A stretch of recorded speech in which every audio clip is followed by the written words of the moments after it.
What's up, people? Welcome to the Wingin It podcast. How is everybody feeling this evening? Jack, how you doing? Ready. Ready. All right, Andre. I guess the same word, ready, because I've been waiting. Well, technically not, but still. Yeah. Okay, so I wanted to have a little bit of fun this week and just keep it positive. I really did. It's positive. It is. I had a hope, a dream. I had a dream. J version of I had a dream. Got crushed. I had a dream. And then Gabe Newell, just like another Steam sale, had to just come through and just do what he does. Okay, so yeah, we already know what happened this past week, and that was the reveal of the Steam Deck. The Switch killer. I ain't gonna say that. So it's a handheld device. Basically, it's a Switch for PC. Basically, when you actually get down to it. Now, matter of fact, let me share my screen out right quick because I do want everybody to see this. Oh yeah, we can get fancy. That's right. Yeah. So let me share my screen out.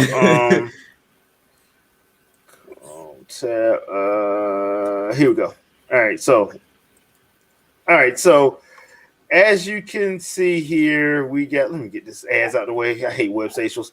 So here's the three options that they have for the Steam Deck. You have the 64 gig $399, the one that's supposed to destroy the Switch. You have the 256 $529 with faster storage, carrying case, exclusive Steam community profile bundle. I don't even know what that means. I have no idea what that means either. They haven't explained it. Then the 512 gig 649 version with the NVMe SSD internal storage, fastest storage, premium anti-glare etched glass, exclusive carrying case, exclusive Steam community profile bundle, and exclusive virtual keyboard thing. What the hell? So before you go any further, I would like to point out that I unironically said that Microsoft should do something very similar to that last model. Xbox P. $600 for it. Yep. But then Steam announces it. Hey. Then Valve announces it. That's the power. And now where I'm at right now is the operating system. This is the part that you need to pay attention to. And I don't think people were paying attention to this. Especially this part right here, battery. 2 to 8 hours of gameplay. Now, those of us that understand this, that is probably going to be contingent on the actual game. Correct. So, for instance, on the Switch, your gameplay undocked does depend on the actual type of game you're playing. So if you're playing like an indie game, you'll probably get the full time frame. If you're playing something like Dustin and Legion Tale, or what's another one that I play a lot, Streets of Rage. Yeah, you're gonna get the full time. If you play something like Splatoon or you play something like Monster Hunter, 2 to 4 hours maybe. Yeah, I'm about to say it's not long. Yeah, trust me, it's not long. And that depends on what you're doing, honestly. So that's the. Okay, that wasn't me, but yeah, that's pretty much what you're looking at. So, do I hate the Steam Deck? No. I think if I don't have anything on Steam, I stopped using Steam a long time ago. So that's just I just don't, because I really don't have time, and and the way I have my stuff set up now on my desktop, I have to use my desktop for work. So I'm not trying to have anything else on that desktop for the time being. So yeah, that's not happening. But I think it's a good idea. Here's my problem. Here's my one and only problem. My problem is everybody else. Yeah, that's the main issue. If this would have just come out and just left as it's cool, we wouldn't have a problem. But it was these damn comparisons because everybody wants to push this Switch Pro narrative. I don't get it. They oh Lord, they trying. Bless their little hearts. But The other thing too is, how many times have we heard this? PSP, Nintendo killer. PS Vita, Nintendo killer. I don't know how many times we've heard Nvidia Shield. Game Gear. All that stuff was supposed to be Killers. some type of killer of Nintendo's handheld. And they were all, from a visual standpoint and spec standpoint, they were all way better than Nintendo. Nintendo just like, okay, yeah, you're right. You got that. Drop Mario. Right. Yeah, you're right. You got that. Drop Zelda. Yeah, you're right. I mean, yeah, there's nothing we can do to compare. Drop Ocarina of Time and Majora's Mask. And then to add to that, before anybody even gets the idea, emulation has always been a thing. Yeah, and every last one of these consoles handhelds that he's mentioned, minus the Game Gear, had emulation. So even though this can do so with RetroArch or Yuzu or whatever the case may be, that is not an incentive as into why this would be a Switch killer. It is emulation has always been there. Yeah, I used to literally exclusively like be the guy in high school to hack people's PSPs to put ROMs and emulators on there. It's always been there. And don't get it twisted. Like, they'll probably still lock your stuff up if you put some stuff on there. For and yeah, don't get it twisted. Don't think that Steam won't do that. Depending on what kind of agreements they got in place. Don't be surprised. Because I'm gonna tell you right now, Gabe Newell is not trying to get sued for you. At all. At all. But we can get further into it. I'll let you finish it because I got so much to say. Well, at this point, I'm pretty much done because, like I said, my whole problem with this whole situation is the same problem I have with Batman fans. I don't hate the character of Batman. I hate his fans. Yeah. I actually like Batman because I look at it as a realistic situation. Yeah, Batman is not beating Darkseid in 1v1. But his fans will swear to you that he will. Right. And I'm like, I'm just gonna be quiet. So this is where I'm at with this whole Steam Deck, and everything wants to be a Nintendo killer. Look, I love competition. I grew up in the Sega Nintendo rivalry, not console war. The Sega Nintendo rivalry yielded the best results for the gamer. Right. This console war BS does not help gaming at all. Not even close. So not even close. I've said my piece. Jack, please take the floor. Okay, so I'll be the first one to put my disclaimer. I have no issue with the Steam Deck. Ironically enough, this kind of fits my alley of what I was getting ready to do. What I wanted to do was have my main desktop be my music producing PC, and then I wanted to have an individual PC strictly for gaming, because I was going back and forth, and I did a video of should I keep these two consoles or should I just go the PC route? And I have PC games. I mean, I've gamed on PC before, and there are nuances and things of that nature that I don't care for, especially in the form of troubleshooting. But I was thinking about possibly doing so, and this was like fantastic because, like you said, it's like the Switch situation. If I wanted to full on play the game, they have a dock to where I can plug it up to my TV and do it that way with whatever controller I have. And then if I want to take it on the go, be it how big and bulky this thing looks, because like I mentioned earlier to someone else, I'm not trusting IGN with how comfortable this is, because IGN like to lie about stuff just to get the bigger story. So when it comes down to portability, that's to be seen. I even went out my way, even though I don't necessarily care, I went out my way just to see if I could pre-order it. And I was able to pre-order the biggest one, and they said like Q3 2022.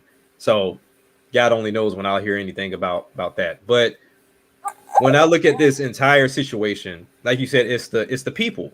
The moment this got announced, it wasn't this is a cool idea. This is something I've been thinking about.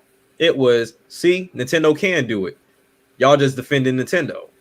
What did this have to do with Nintendo at all? Like, it's not even close. Like, you got a console and PC situation still because it's a portable PC.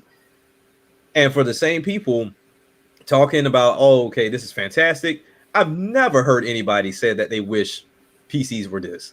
Not even close. Mm-mm. Like, I've never heard anyone clamor for this. Now, sometimes you get things that you don't know you really want. But in the essence of PCs, all I hear is You need 3080s. You need 3090s. You need to have the best spec'd out desktop. Why go laptop when you can go desktop cheaper and get the best setup? Now you want this? Like, they don't correlate. So at the end of the day, when you talk about emulation, even though I checked the videos on that with Yuzu, with any emulator, and you guys can attest to this, there's no perfect emulator out there. Not even close. And Shadow was making a point which no one seemed to understand. When it comes down to an emulator, you're going to want to touch games that you can't get, but some people want to get it because they don't want to pay a full price for a game or whatever. They already have an issue right now with Labo and Ring Fit Adventure. You can't do that with this. And even with the excuses that came behind it, oh, well, just connect your phone and it'll do the gyro. Why would I want to do this extra stuff to play a game when I can just plug up what I have and it works like it's supposed to work? That just, like, I can get emulation from the standpoint of this game is $200 and I can't find it. But when these games are readily available and you're still going out your way to emulate them, that's just you being cheap. And talking about 4K this and all that other stuff, but even looking at those games of Xenoblade looked great running at 60, but at the end of the day, it was still Xeno. Like it was still Zelda. It looks pretty. Sometimes it looks a bit washed out, but it takes for other people within the community to make that happen because you're not loading up Yuzu, and that's going to work right off the bat. You're going to have to do some tweaks here and there, or wait for mods, or wait for the community to do something that I know most people that were talking about this don't do. Yeah. So it's just a culmination of stupidity, and like I've been said, we need a stupidity awareness month because it's just all over Twitter, and it's just like it's just amazing to me how high this went. And you look at the price points, the $400 price point. Like Dre said, you're still missing the dock, and then we still don't know what all this thing can possibly do. That, like I said, I don't care for Digital Foundry, but he made some valid points. Be careful when it comes down to this, because what you think this is going to be able to do, you might have to temper your expectations a little bit. And let's not forget the history of Steam. I mean, I bought the Steam controller. I tried to get a Steam machine. I even tried to get the little TV thing that that you can connect. None of that Steam stuff Link. gets supported. Right. It doesn't get supported. Yeah. So at that point, that would have been an incentive to say, hey, this is what Steam users want. This is what PC users want. Y'all didn't support it. Same thing with the Vita. Y'all didn't support it. So why are you talking about it now? Because it has Nintendo tied to it. Yeah, I mean, they're about as bad as Google with the whole support and stuff. That's like what that. I was thinking too. They'll come up with something and it'll be like, all right, cool. You start working with it. Next thing you know, it's gone. Like, what the? I was using this. But what was I mean? But they look at it the same way as Google. Yeah. Like if it's not an instant hit, why am I still dealing with it? Because they got Steam. They don't have to do anything else. Because even when it comes down to VR, that's even a bigger disappointment too. Because the Index is one of the top tier VR headsets, but due to pricing and the type of PC you have to have, it's not worth it. Well, that's funny because that's one of the things that Gabe was talking about, and that's been plastered all over. Because he was like, he's worried about the price point because he's finna lose a crap ton of money. Mm-hmm. They finna lose a crap ton of money in the first 3 years, and if this does not sell, like they thinking it's gonna sell, which I don't think it will. No. I think it's gonna be one of them flash in the pan. People will buy it first, and then they'll be like, I can't put this in my pocket. Yeah, I can't put this taking up too much space in my bag. Where's the updates? Why is this doing that? Real life situations are going to show up. Yeah. And it was the same thing. Like I said, when I mentioned the Index, if you look on paper, why wouldn't you buy Index over a Quest 2? But then the Quest 2 is the leader of the VR market. Everything's catering to Quest 2. Why? Because it's affordable and it's standalone. You don't need a PC. But if you want to connect it to a PC, you can still get PC VR specs and gameplay because it's doing it via streaming. So you get the best of both worlds. So why would I get an Index that's got me tied to something with cameras all over the place that I may not have space for? It's the same situation here. Nintendo has handheld type games. They have the dock with you already, and also different ways of playing because there's nothing that detaches from this. So at the end of the day, that thing looks like what the DS looked like when it initially showed up. It looks like a prototype that's probably going to have to get revision, but I don't think Steam's going to go that route of revising this. Unless it really does fantastic. Yeah. And I just don't see that happening. No. Honestly, I don't see that happening. I mean, no. Because And I really because this idea that that Nintendo was gonna have to now they're gonna have to be forced to show the Pro. How many That's if times it we gotta go? exists. How many times we gotta go through this, man? Nintendo has not said it exists. They don't even say they didn't say it existed. They about to hit 100 mil. They're not finna do nothing to cripple that. Y'all been talking about a damn Switch Pro since 2018. Right. Just stop. You don't have sources. The source is yourself. Just admit it. Admit the source is yourself.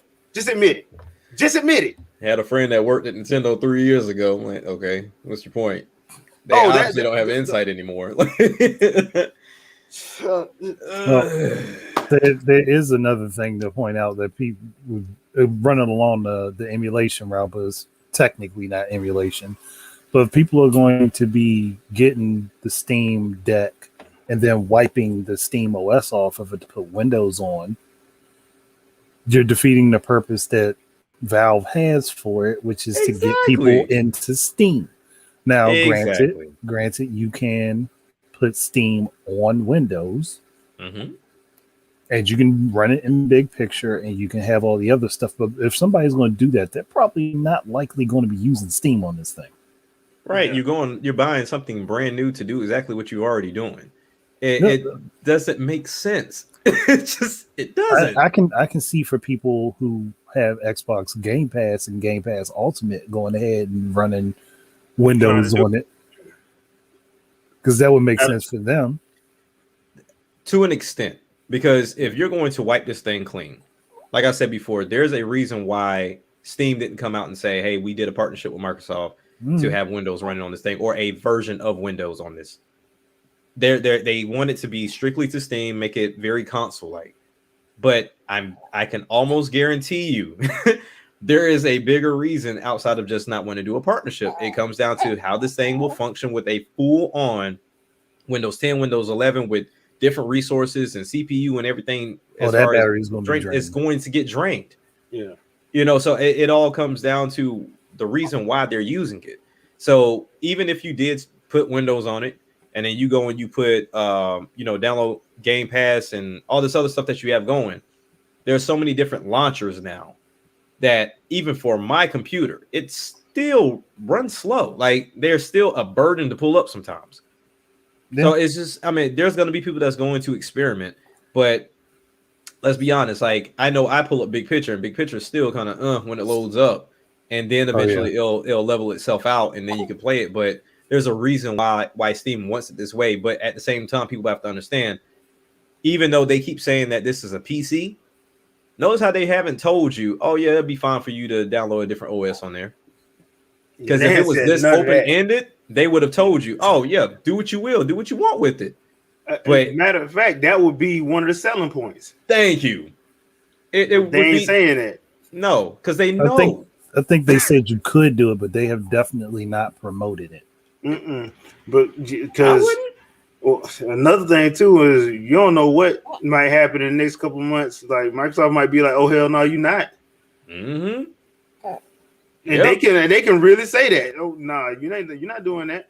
Yeah, having it locked down some way. Of course, there's always workarounds for sure. Yeah, but when it comes down to let's be honest, the reason why most of these consoles sell as much as they do is because of the casual crowd. The casual crowd is not buying this. They're not. There's no purpose, especially for that crowd that swore up and down. Handheld is not a great selling point for the Switch. So we need to come up with the other reason why. There's been portable situations with PC. It's called a laptop. Yeah. There's laptops. There's also GPD Win. Yeah. Different versions of it. There's several different manufacturers have made portable gaming PCs. AMD just dropped one not too long ago. The it's like the Ryza or something like that. They have it, but they have one, and everybody keeps looking at the spec situation. And my thing is, I'm not comparing the two. My main thing is when you look at the entirety of gaming PC in a handheld form, I have not seen a single soul ask about it or even entertain it other than to do some content of, oh, I bought it so that way I can show you guys what it is. I haven't heard anybody clamoring about, okay, well, AMD needs to make these changes and I can go in there and do. No one's doing it, and it's affordable. Because I saw people that were going with at Andre, like Alex was going at Andre about, oh well, because it was $1,000 some odd dollars. Apparently that don't matter, because I mean it's come down in price now, and you still ain't bought it. No one bought the Win, the Max, none of that. Like it's let's be honest. Y'all want to force Nintendo's hand when Nintendo doesn't care. They know y'all not buying this. Well, that and the fact too, and this goes back to what I've said in previous podcasts and previous back when it was Gamers at Large. When was it with Gamers at Large? The last time Nintendo played the Power game was GameCube. People did 22 million sold. They're not gonna do that again. No, it's not a model that can stand. They're not gonna do it.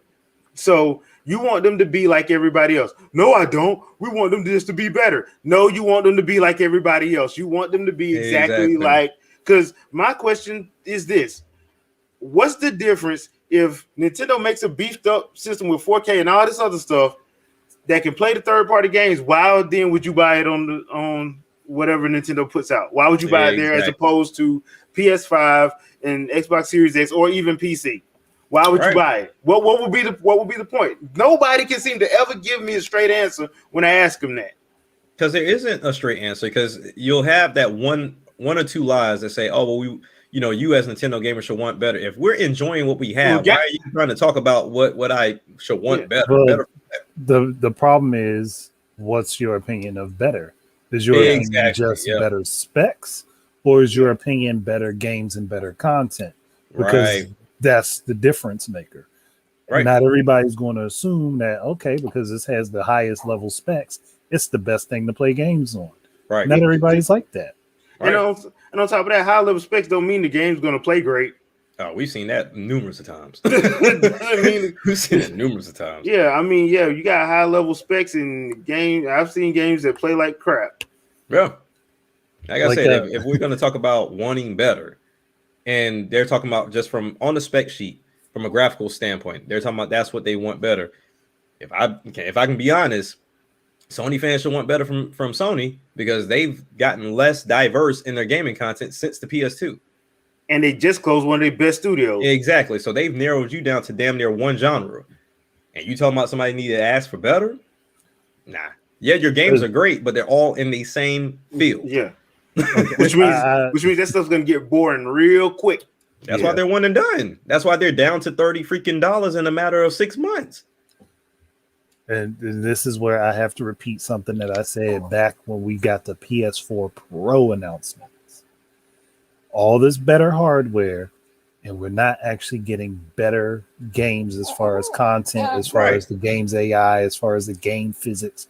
None of that's happening. But Nintendo showed everybody up with the Wii U for Breath of the Wild. Yeah. And an old engine out of Havoc.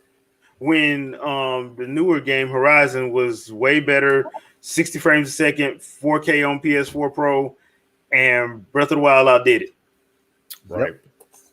But that's somehow a bad thing because Nintendo fans just accept anything. No. Yeah. There's a reason why you see people still making videos saying 20 more things you did not know about Breath of the Wild. Yeah. 30 more things you did not find in Breath of the Wild. Like there's no reason 15 more things you didn't know you could do. Right. Yeah. Like I have yet to see a game that does that.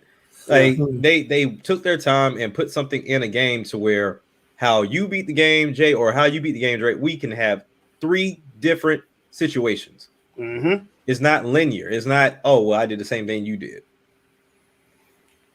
So there are people who still putting out videos about hidden paths they found in Mario Kart 8. Yeah. That's that right there is a game.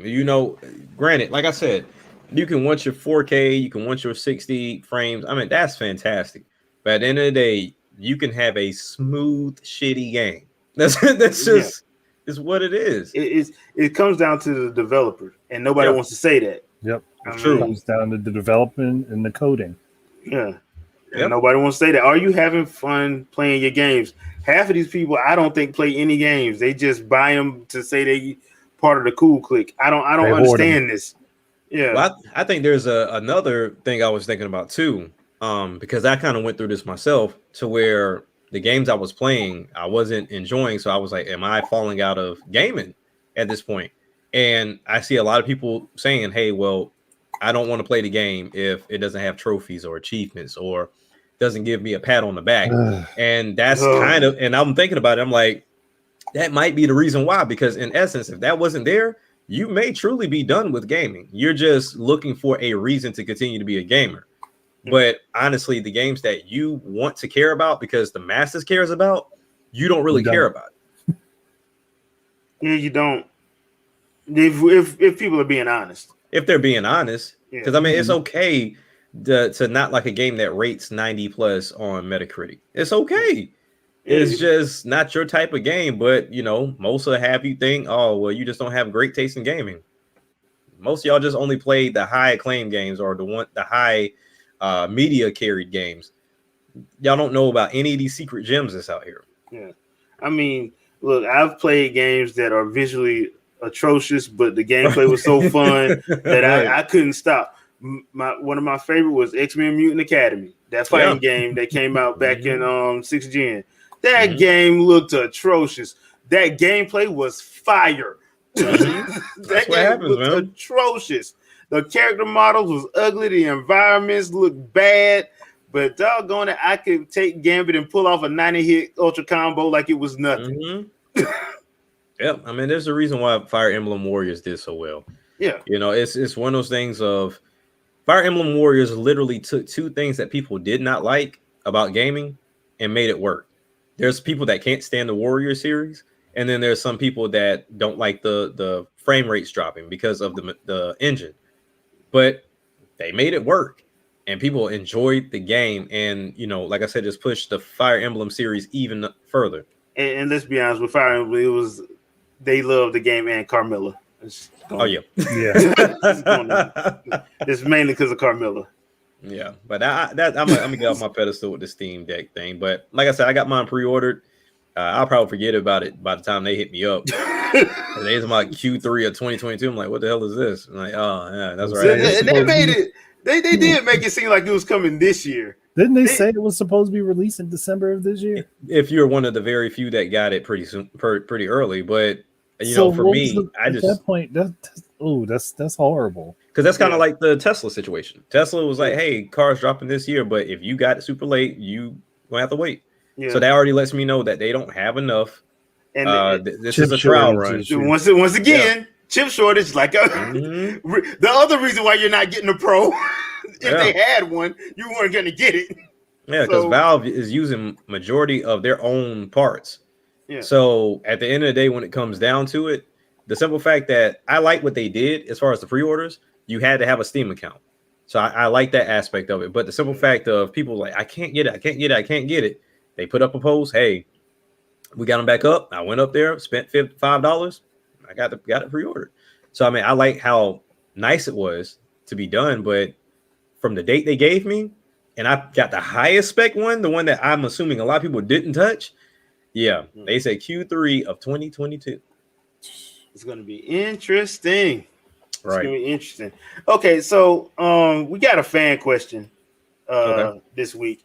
And before we get started, look, hey, I love you guys commenting. I really do. I went on the Discord and put a section in for fan questions. So I'm gonna try to keep try to keep it a little bit uniform. So if you do have fan questions, look down in the description. Should be a link to the Discord. Just drop your fan questions there. That way I can make sure I can keep them all in order and everything. So this one comes from Senseless Mind. Thank you once again for dropping a question. Yeah. And this one involves the narrative of those who think that Nintendo purposefully limits their products to rely on false scarcity. So, Andre or Jackie, I want to take this one. I'll give it. I'll go first because I'm probably going to keep it real simple.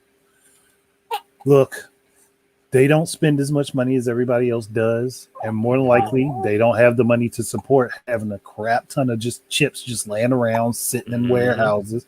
Because no matter what you do, if they spend money on getting them, they still have to spend money on storing them. and they're Right. not willing to do that. So Right. they purchase in bulk what they need and what they can manufacture and get out, and then make another purchase once they got all their inventory out. Right. It's simple. So like, it's not like they're trying on purpose to make it seem like, oh, this is super popular. No, their stuff is selling out. People want it, and they have to Mhm. wait to make more. Simple as Right. that. Nobody Mhm. says this about Microsoft. Nobody says this about Sony. It's just Nintendo. Right. Because And, it's got to be impossible for people to want Nintendo consoles.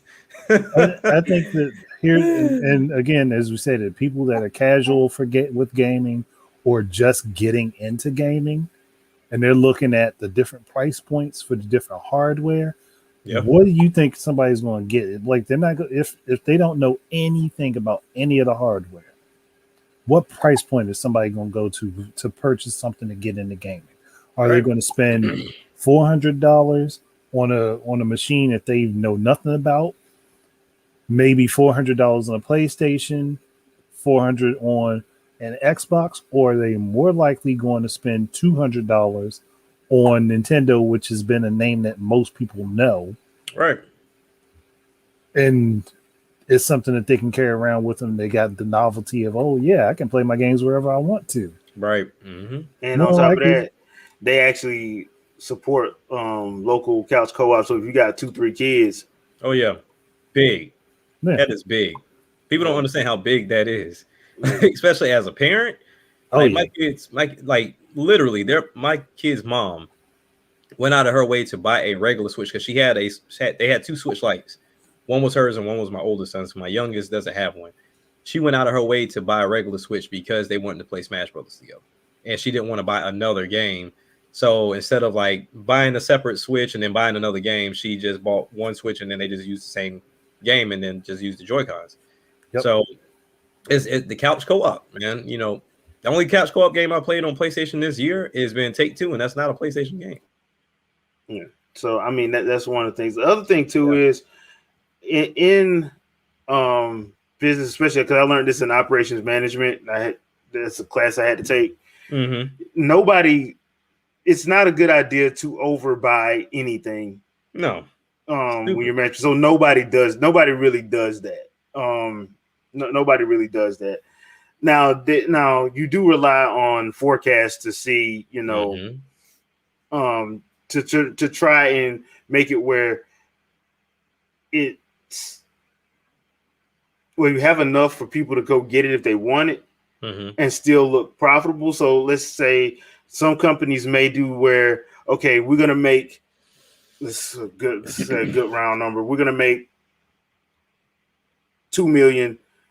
We're gonna make 2 million Android phones, Right. you know, but we're only gonna put out a mil, Right. just to see, to see how it sells.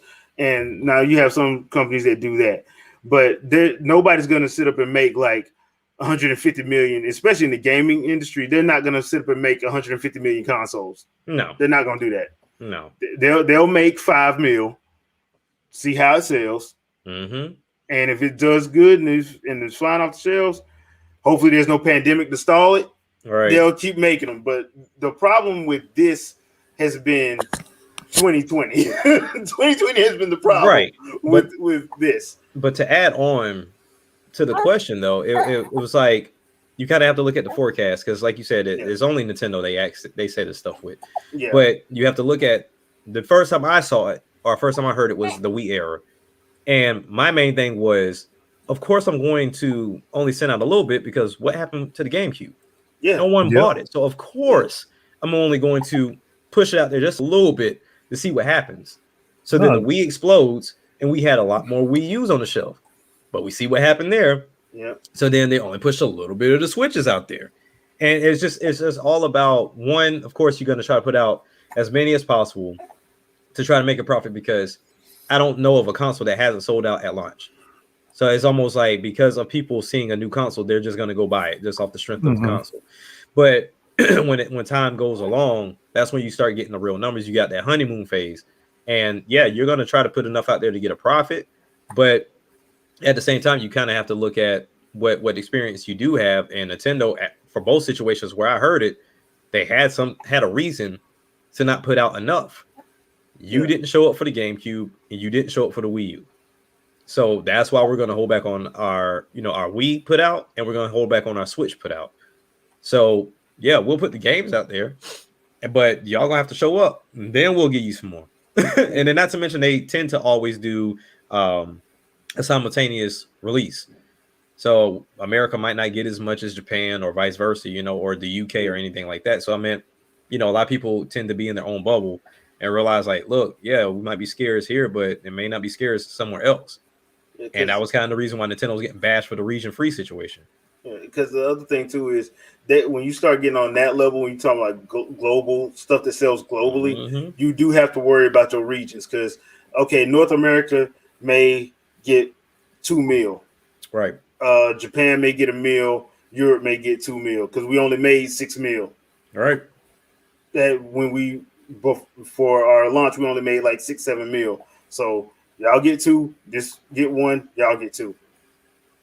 Yeah, it is what it is. I mean, and the thing is, it's not just Nintendo. Everybody does this. Everybody, like Microsoft does this. If you think Microsoft put those at the issues they had with the with their what was their not 360, their pad, the Surface, after the issues they had with Surface 2, you think they put Surface 3s? They sold like 30 million, made 30 million Surface 3s? No, they didn't. They did not. The Surface 3 was kind of hard to go, hard to come by. Yeah, and the only reason why those sold like crazy like they did was because they made that deal with the NFL. Yeah, and that's why they got they was able to sell and make as many to sell to everybody else, because they made a deal with the NFL. Because that's why all you saw was Surface 3s on the sidelines. So the thing, but Surface 2 sucked. Yeah, and nobody bought it. People weren't buying it. So you see, everybody does this, and that's why I don't understand why people. I don't. It's the same thing with the drift situation. People singled out Nintendo, but Sony's had drift situation and a lawsuit that they're having done in appeals court right now, and nobody's talking about it. Microsoft had the same problem. Now, Microsoft did not have this problem with their elite controllers. They had them with their regular ones. Right. Now, their elites, they didn't have a problem with it. It was the regular, but everybody's had that problem. So to try to blame and only focus on one and pretend like this doesn't happen to everybody else, because like I said, PlayStation has Sony's dealing with a drift situation, and I think it's in appeals court, if I'm not mistaken. So they got a lawsuit as well. It ain't just Nintendo. Everybody, because everybody's been using those cheaper parts. Yeah. And you know what's funny too? How the media outlets are now using that as a selling point for the Steam Deck. Steam's found a way to no, that was Valve that said that themselves. Oh, Valve said it? Oh, okay. We're confident our Steam Deck analogs won't drift. I'm like, yeah, be confident. I'm pretty sure you're wrong, but be confident. Go ahead, set yourself up for that lawsuit. If they're using the same thing that Microsoft, Nintendo, and Sony, and some of these other controller makers were using, they're in for a rude awakening, because Power A and Nacon do not have that problem at all, because they use different sticks. Yeah, the sticks are they kind of like the ones that were made back during the 7th gen. So there's that. So I hate it. I hate it, but it's just the truth. I mean, but look, everybody has those issues, and they're always going to have issues like that, because that's electronics and that's manufacturing. Not everything's going to come out perfect. That's why I tell everybody, if you get anything, if you get a laptop, if you get a PC, you better get that 1-year warranty, because you don't know if you got a bad one off the line or not. Exactly. You may have got the one that's they missing a transistor, or they missed putting one thing in, and that's why it's always a good idea to get at least a 1-year warranty, at least. And people are like, no, you should never get a warranty. That's like, okay, you say that until you get the one, the defective one, and they don't honor it. Right. Exactly. Then you sitting there looking stupid. So Just remember that, people. Rule of thumb with any electronic, at least 1 year warranty. Most people have a 1 year warranty, at least a 1 year warranty. Right. I'm not gonna tell you not to buy a refurb. You do what's within your budget, but you do what's within your budget. But yeah, right. If you get something new, always at least get a 1 year warranty, at least. That way, if you get a defective one off the line, you can at least take it back and they can just swap it out.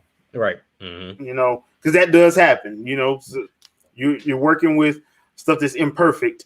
So, you know, that just happens. So now we've gotten on to the positive portion of the podcast after about 40 minutes.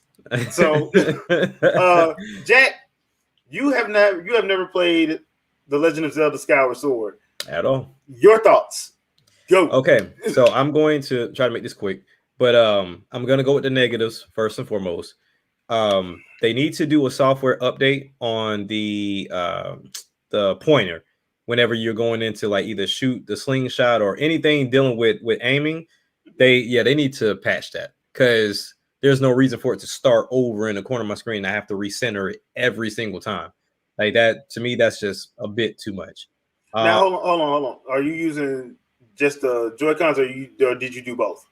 I tried both. So that's why I was getting into another situation with that. So I did start off with the Joy-Con first, because I said I wanted to try the game initially how it was made. So enjoying the controls. Like I said, minus that little gripe as far as having to reset every time I point. That's the only gripe I have for it.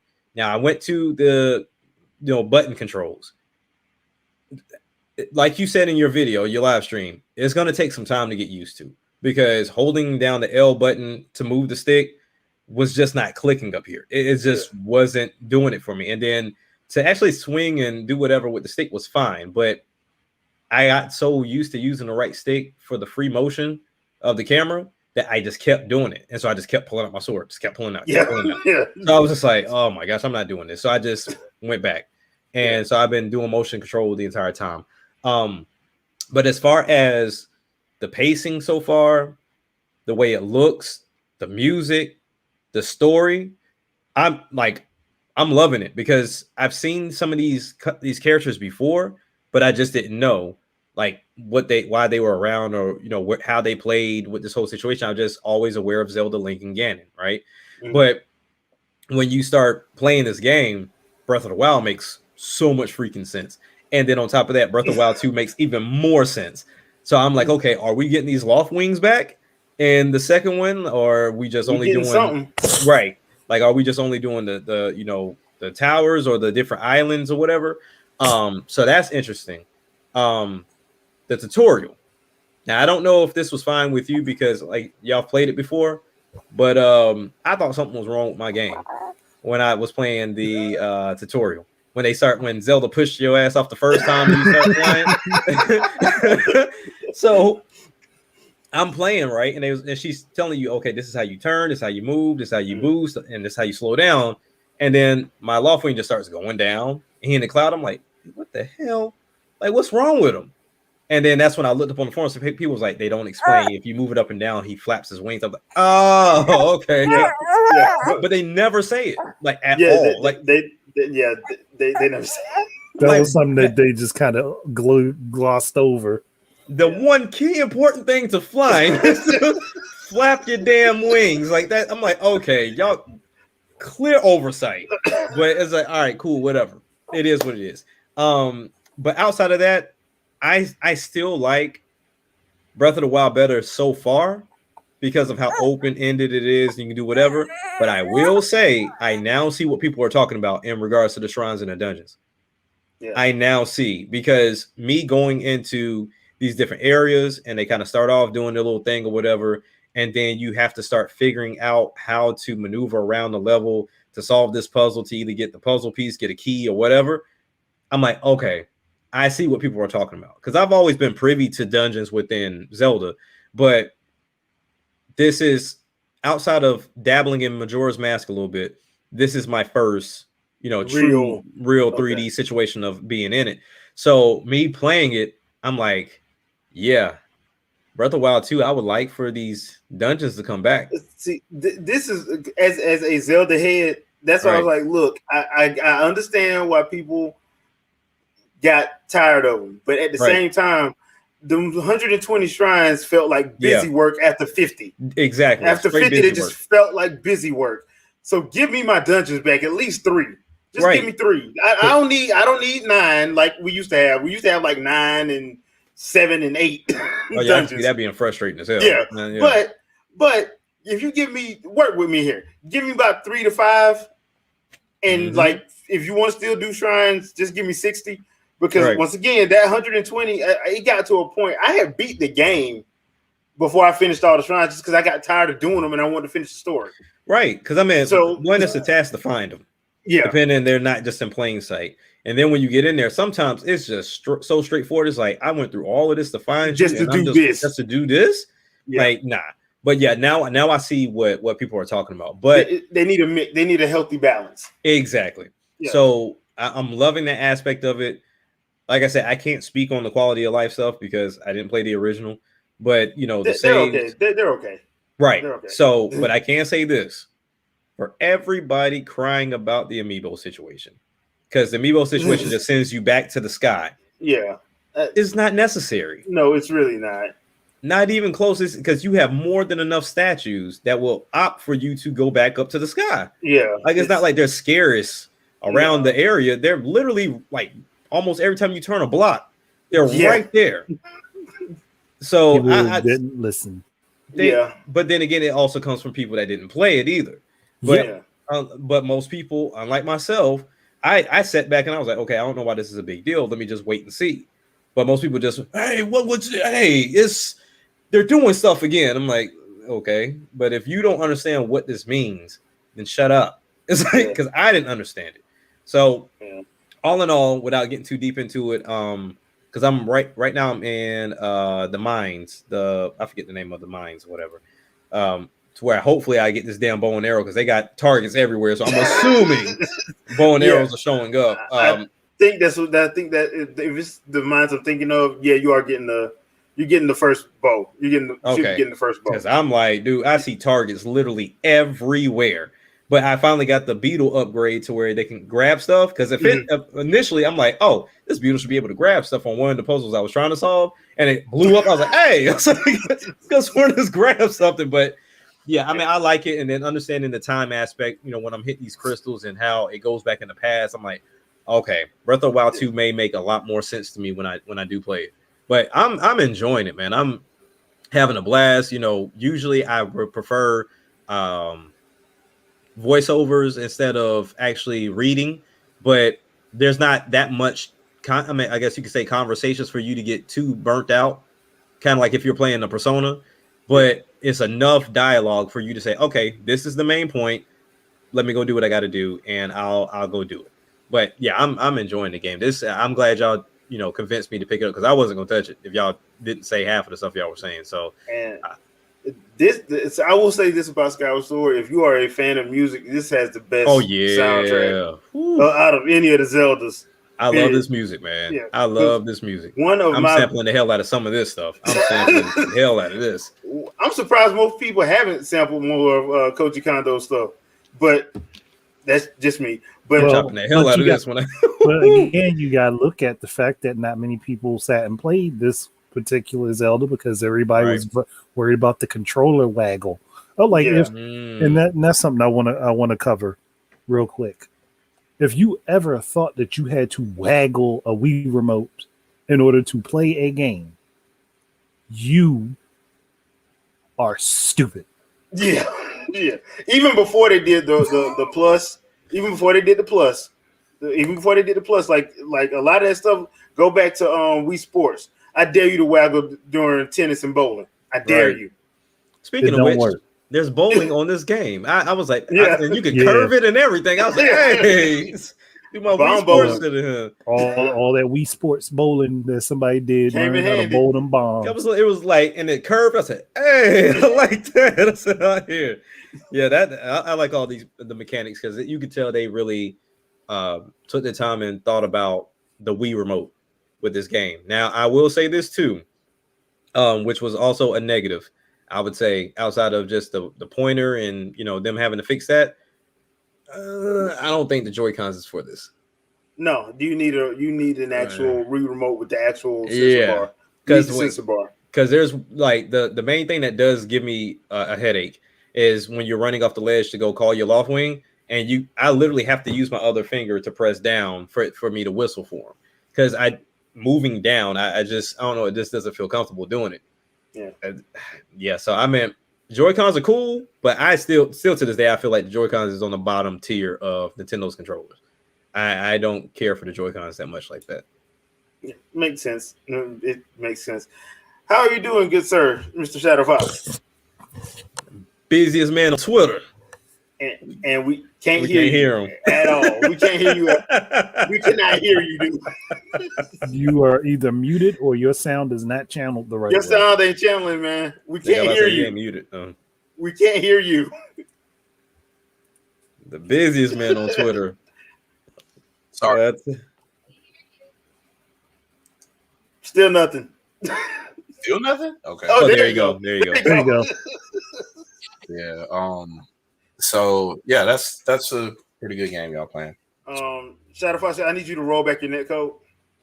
Oh yeah, no, that was the last Shadowcast I was trying to do. I was trying to do it with all the alerts and everything on there. So I had to reset.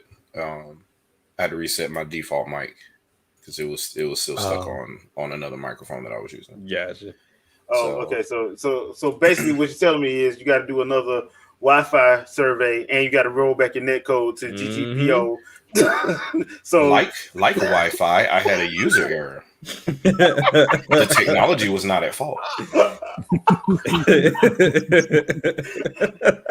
Okay, people, that's a little inside joke. If you follow Shadow's Twitter, you know why I'm saying this stuff. Yeah. It's a little inside joke. Other than that, I've been okay. You saw the conversation I screenshotted earlier, right? Oh yeah. I just wanted to see where he was gonna go. He just he's like, well, the Nintendo Switch is weak. I was like, okay, well, elaborate on that. Tell me what you're talking about. And he's like, well, look at all the games. You're just listing games. What technical thing is missing that makes the Switch weak? And didn't respond anymore. So I was like, oh, okay, great. Okay, and some other sock account tried to reply, and I'm like, nah, let the other guy, let him say what he was going to say. And let's hear him out.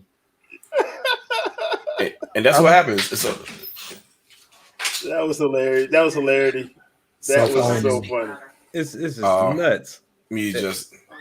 Y'all go ahead. I'm gonna mute out for a second because I'm taking care of something else right now. Give me about maybe a couple minutes. All right, cool. But seeing those conversations, bro, when I pull up my Twitter, I'm like, again, like, stop. It's hilarity, man. It's hilarity, especially somebody. You know what? I didn't even think about it, but we did not mention the one thing that fit that the Steam Deck is almost identical to the Switch in, and that's its wattage output. Oh yeah, that is right. We didn't mention it's almost identical. It's in the same range. Oh, that means that battery gonna drain even faster.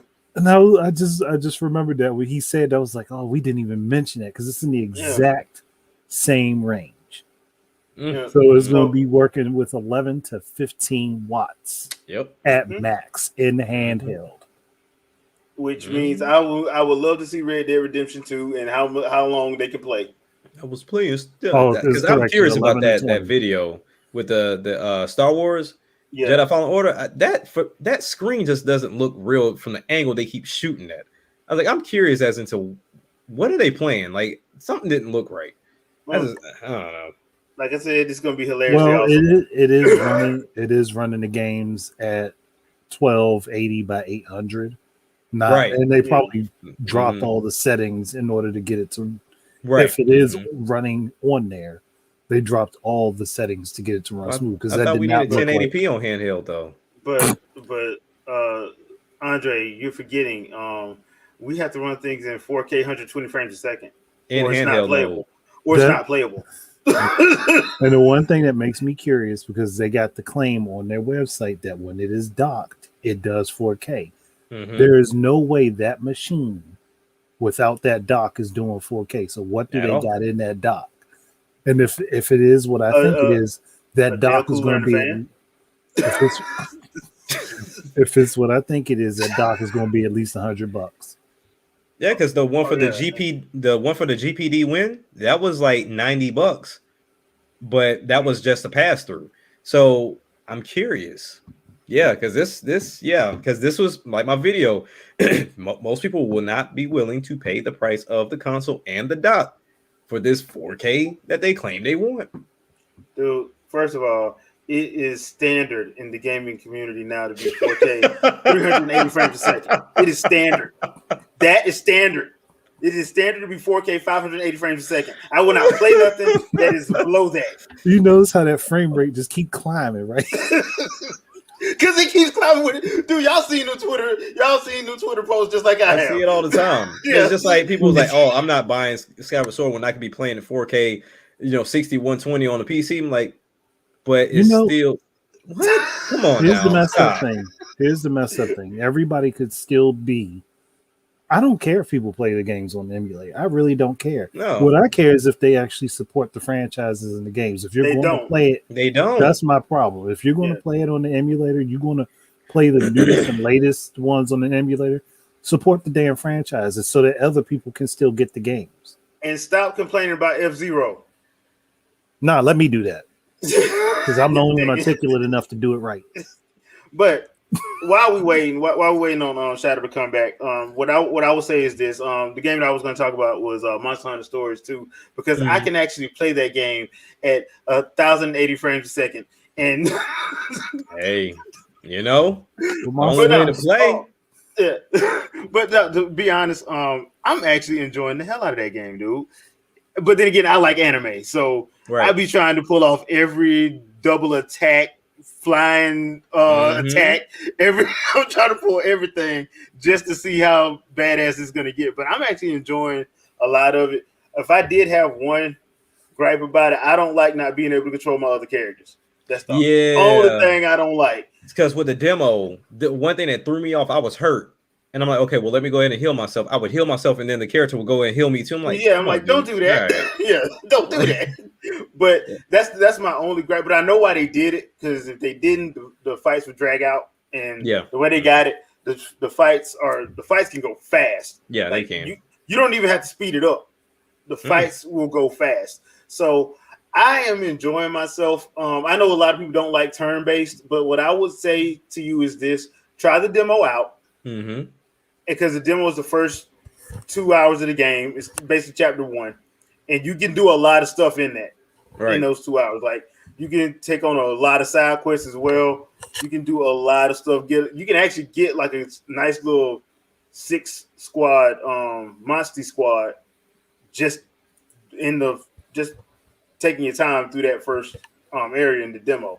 So I would say do that, and then check it out. If you like it, it transfers over. I love when they do that in a demo. Yeah. Stuff transfer over, so I got to play the first Dragon Quest 2 hours over. Yeah. I hated that 3 hours on that damn demo, and it didn't transfer up. What? I was ready to fight right square. Back around to do it. Yeah. I was ready. I was ready to fight square. You hear me? Because the first one they didn't give that disclaimer. So I'm like, okay, cool. Because they did it for the second one. They didn't do it for the first one. I'm like 3 hours in. I'm like, man, I'm loving this game. Man, I'm enjoying this. And he was like, oh, it don't transfer over. Really now? Okay. You won't be getting a purchase from me. Yeah. I wasted 3 hours of my life for this? Nah. But yeah, I like that. Capcom's How to Train Your Dragon is actually fun. That's simply what it is. Yeah, Capcom's How to Train Your Dragon is actually fun. Wow. The only other thing too, and I don't understand why they do this in especially Japanese games like this, because they did it in Astral Chain. You have your created character, but they don't talk, but they say little stuff. I don't understand this. I don't get it. Because give them a voice actor. There's a couple of games that do that. One. Yeah, a couple of games that do that. I'm like, what's the point? And the problem with Astral Chain was it was funny because it was like, okay, whoever you play as, they don't talk, but if you switch They taught him full. Like, so what was the point of that? I didn't understand that at all because I was like, okay, he just don't talk. But if I switch to the female character, she has lines. Maybe he's just mute. Nah. I'm like, really? Okay. I don't know who decided that. So basically, y'all wrote out a full thing for both characters. Both. And whichever one you choose is mute. Well, I tell you. Hey. All right. You got it. Okay. All right. Whatever. Hey, Trinell, I would love to see a Chrono Trigger remaster. But yeah, we know they. No, right now. Right now they got to finish that Final Fantasy VII. Well, you got to finish Final Fantasy VII remake. They got like we don't know how many chapters that thing is. It ain't something. Man, they're gonna be working on that for the next 30 years. Yeah, that's my thing. Like that. Oh my gosh, that game. Like I'm never been a fan of Final Fantasy VII, but because my favorites are 8 and 10. But 8 is boss. 8 is so much. Now do that with 8, then you got my attention. But for 7, I don't care. But I didn't expect them to do this. Like this right here is highway robbery. Yeah, and they refuse to say how many they got. So I would not be surprised if they throw in Dirge of Cerberus. I won't be surprised if they throw in them PSP games as episodes. I won't be surprised. And you don't get the game. You don't get the finished games of PS10. The fact that can happen is ridiculous.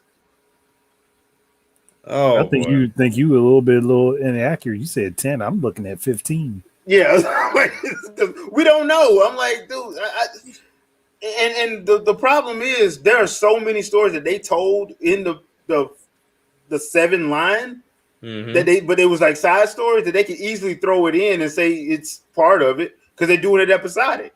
Right. And so I would not be surprised if they throw in Crisis Core. I wouldn't be surprised if they throw in Dirge of Cerberus, which Dirge of Cerberus was actually a lot of fun. It just some of that gameplay was kind of jacked up. Yeah. I think I vaguely. It was fun, but they need to fix that gameplay if they ever do decide to bring that up. But I will say this: if there is a game that Square Enix should remaster, it is Chrono Trigger. Yes. How many heads would you have to get on that though? Because that's not just a Square thing, is it? Yeah, that one would be a Square thing. I know it's Square, but I'm assuming they just not the sole holder to it. Because you had a lot of heads involved with that though. But I think they're that's the primary. Unless you're considering Akira Toriyama's art. Yeah, that's what I'm thinking. Yeah. And Akira Toriyama ain't like that. He does the work for the games. He doesn't really care. Right. He ain't that type of dude that not unless you pay me $150 million up front. See, and this is what I'm curious about though, because we know this gaming community, cult classics tend to be the games that didn't sell. So I'm not going to act like I was tracking any of that back in the day. Mm-hmm. Like I didn't even get a chance to play Chrono Trigger until I emulated it because it was already long gone by the time I even paid it any attention. But when it comes down to it, I wonder if that was a situation because I know they re-released it for the PlayStation. And they re-released it for the DS. Right. Yep. So my thing is, how did all three of those do? Poorly. I don't know. I'm going to just say poorly. Because I know the talk around Earthbound, same thing. Yeah. No, Earthbound didn't really sell outside of. Didn't they try to sell it in Europe and it didn't sell? Mm-mm. Like that's my thing because everything tends to turn into a cult classic because you didn't touch it. Yeah, it's the reason why the Dreamcast is that way. Like, Dreamcast was the best console. Yeah, it was. I'll give you that. Yeah, but you only saying it because you didn't touch it. Yeah, and Sega Saturn. Right. Yeah. I mean, but but I wouldn't mind seeing a Chrono Trigger full on. You know what? Let me take that back. I wouldn't mind seeing a full on Chrono Trigger remake. Right. And like, because I would like for them to kind of like the one thing I didn't like about Chrono Trigger was, and it took me a while to get used to that battle system, was their battle system. I kind of like, yeah, the battle system. Yeah, it wouldn't. I mean, I got used to it because that's what you had to do. Back then, if they made it a battle system, you just had to get used to it. Screw it. Right. But I think that if they were to touch that, I would want them to do a full on remake. Cell shaded up, make it look like straight up anime, and go like that. That's what I would do. Yeah, personally. I mean, honestly, just make it look like Dragon Quest because Still That's the what same it is. art Yeah. style. Yeah. And just full on cell shade and just because cell shade, a lot of cell shade games look great and they're not wattage process drainers. They're really not. I think that's why some of them have went back to that's why a lot of stuff has been changed, like especially with like Samurai Warriors 5. Mm-hmm. That's why they changed the entire art style. Well, Even though I still think that it's still gonna chug once you put like 200 enemies on the screen. It's still gonna chug, but right. yeah, that's just the engine. Just doing a little bit of research about the best I could do. And this is if you believe Wikipedia for the most part. Out of all the Chrono Triggers, the PlayStation, the DS, the iOS, all that stuff, right? I mean, it sold pretty well at the time of like 2 months and everything. I think it's a total, it says 2.3 million. Mm-hmm. And even Chrono Cross outsold it. Yeah. So it's like Chrono Cross, Man, it was nowhere near. I've heard so many people hated that game. How did it out? Game to hate. But I think once again, Chrono Cross was a feed off of people wanting another Chrono Trigger. So if you look at Chrono Cross, I'm like, oh, so this is gonna be the sequel. I'm not even paying attention to nothing anybody's saying. Yeah. I'm gonna get Chrono Cross. That's how you get those sales that fast. But I'm pretty sure after people realized what it was, they didn't touch it no more. But yeah, I mean, because you think about Chrono Trigger came out itself, then it got packaged with Final Fantasy Chronicles, and then they did a DS remake, which they said sold over a little over 600, maybe 700,000 copies. But yeah, I wouldn't bring it back either. We released it 3 different times and it still didn't sell. Yeah. It's like, what do you do? We did mobile, handheld, and console. Well, you still. I will say, from what I remember hearing about the handheld version, is that the screen didn't line up right, and I think there was a PC port of the. I didn't say they were great. I didn't say they were great. I'm just saying, Square says we put it out there. Reason. Yeah, they did. They did. I'll give them that. They did put it out there, sometimes in bad condition, but they did. And I think that's why they're doing what they're doing with Final Fantasy. We're gonna put it out there on mobile and Steam because y'all bastards didn't buy it. Yeah, basically. I can't fault any company for trying to get as much money as they can. I can't fault them. Like I wouldn't get like if to be completely fair and to be completely honest, if Nintendo started putting like F-Zero and stuff out on PC, I wouldn't get mad. No, more people to buy it since they claim they love it so much. That's another thing with Nintendo games. People say they don't like Nintendo games, but then are quick to emulate them. Yeah. Or want them on PC. I'm like, I thought you didn't like it. Yeah. Okay. Man, do you understand how great this game would look if it was only on the Series X? I saw that today. I swear I saw that today. Somebody said that. Like, eventually Nintendo was going to get to the 4K 120, but could you imagine? Like, I'm already imagining it now. And it's not playing right. I'm imagining it right now, and it's not playing properly. Like, seeing a very detailed Zelda game just doesn't seem right. It wouldn't be. It'll take you out of the fantasy. Right. It's supposed to be a fantasy game. It's not supposed to be realistic. I don't need to see the pores on Azora. That would really weird me out. Mm-hmm. I don't need to see a Goron up close. That would really weird me out. The hell, you look at what's that fighting game that everybody hates? Jump Force? Yeah, Jump Force. Yeah. It looks horrible. Yeah, because everything's so detailed. Yeah. I don't need this. It's too much detail. Too much detail. Give me drawn characters. Give me Dragon Ball Fighters any day of the week over there. Right. Even with that unbelievably long loading times. That's still a problem. Get in there. Get in there. Like you can load that game up, go order you a pizza, go walk the dog, come back and you still loading. That'd be the fact sometimes, And that game came out in 2018. That's why I'm kind of scared to see Kakarot on the Switch. Yeah, I'm scared to see that game. Oh, I admit to talk about that when we was doing our E3 stuff. Bandai Namco, how dare you? Because that's another game. Shadow, you can attest to this. Bandai Namco is horrendous for saying this one word, saying this one phrase. That game cannot run on XX system.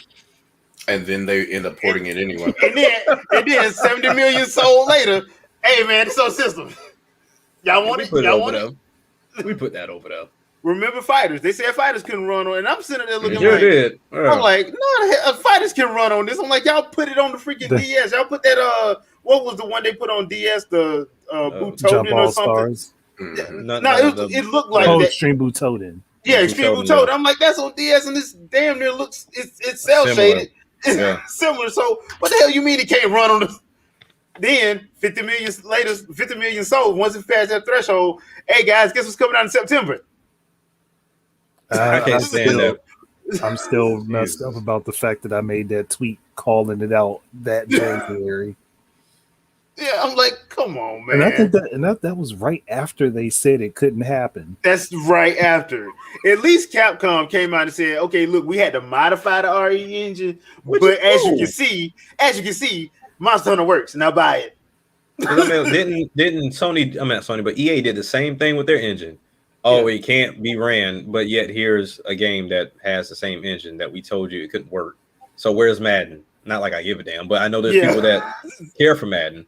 But it's like, where's Madden now? I would just say it's personal and be done with it. Yeah, so it's okay to admit that. Yeah, right. Well, look, in EA's case, I understand why they was upset. Yamamuchi and Howard Lincoln were not the nicest people to work with. That's fine. Business is business. Yeah, I can understand it. They can change their mind if they want to. Yeah, I can understand that. But to constantly say, my bad, anonymous senior engineer at EA, that's always the one that says something is anonymous. Right. Imagine being mad at Nintendo for a business decision 30 years ago. Being a company that was host to Trip Hawkins, good old Dietrich, all these people leaving EA to create quote unquote companies that end up blowing all away. And all they did was get a bunch of people to go work under them and then fire them all. Right. The crunch that EA does, the unfair business practice that EA does, imagine them complaining about a business decision that another company makes. Microtransactions. That's kind of all people.